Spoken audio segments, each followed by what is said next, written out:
പതിവില്ലാത്ത ഒരു പ്രത്യേക കാര്യത്തിന് വീട്ടിലെ ഒരു അംഗം ദൂരയാത്ര പുറപ്പെട്ടാൽ ആരെ എപ്പോഴൊക്കെ വിളിക്കണം? നമസ്കാരം. ചെറിയ കാര്യങ്ങളിലേക്ക് വീണ്ടും സ്വാഗതം. ചെറിയ കാര്യങ്ങളാണ് ഗുണം ചെയ്യും. അങ്ങേയറ്റം ശാസ്ത്രീയമായ കണ്ടുപിടുത്തങ്ങളുടെ പിൻബലത്തിൽ അവ ഉപയോഗിച്ചാണ് ആധുനിക മനുഷ്യൻ ഇന്ന് ജീവിക്കുന്നത്.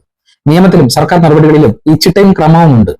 അങ്ങേയറ്റം വിലപ്പെട്ട ജീവിതത്തിലും ഈ ചിട്ടയും ക്രമവും പ്രോട്ടോകോളും ഒക്കെ പാലിക്കാൻ കഴിഞ്ഞാൽ നമ്മുടെ നിത്യജീവിതവും വളരെയേറെ സുഗമമാവും.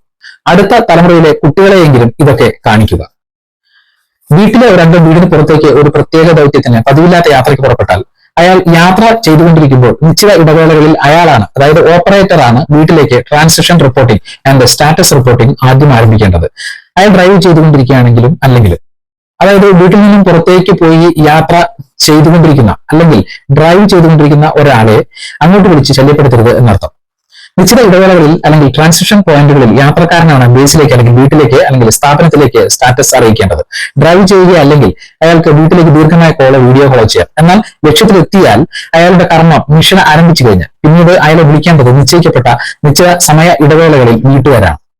അതായത് വീട്ടിൽ നിന്ന് പോയി പ്രധാനപ്പെട്ട ഒരു ദൗത്യത്തിൽ ഏർപ്പെട്ടുകൊണ്ടിരിക്കുന്ന ഒരാൾ വീട്ടിലേക്ക് വിളിച്ചില്ല എന്ന് പരാതി പറയരുത് എന്നർത്ഥം.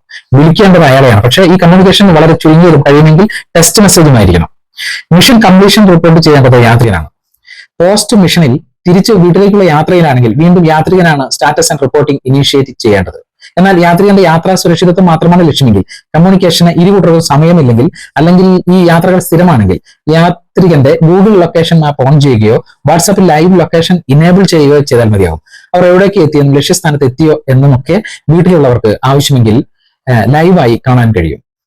ചുരുക്കി പറഞ്ഞാൽ, സഞ്ചാര വേളയിൽ സ്റ്റാറ്റസ് അറിയിക്കേണ്ടത് വീട്ടിൽ നിന്നും പുറപ്പെട്ടു പോയ ആളും ലക്ഷ്യത്തിലെത്തിയാൽ അയാളുടെ ജോലി ആരംഭിച്ചു കഴിഞ്ഞാൽ നിശ്ചിത ഇടവേളകളിൽ കാര്യങ്ങൾ തിരക്കേണ്ടത് വീട്ടിലുള്ളവരുമാണ്.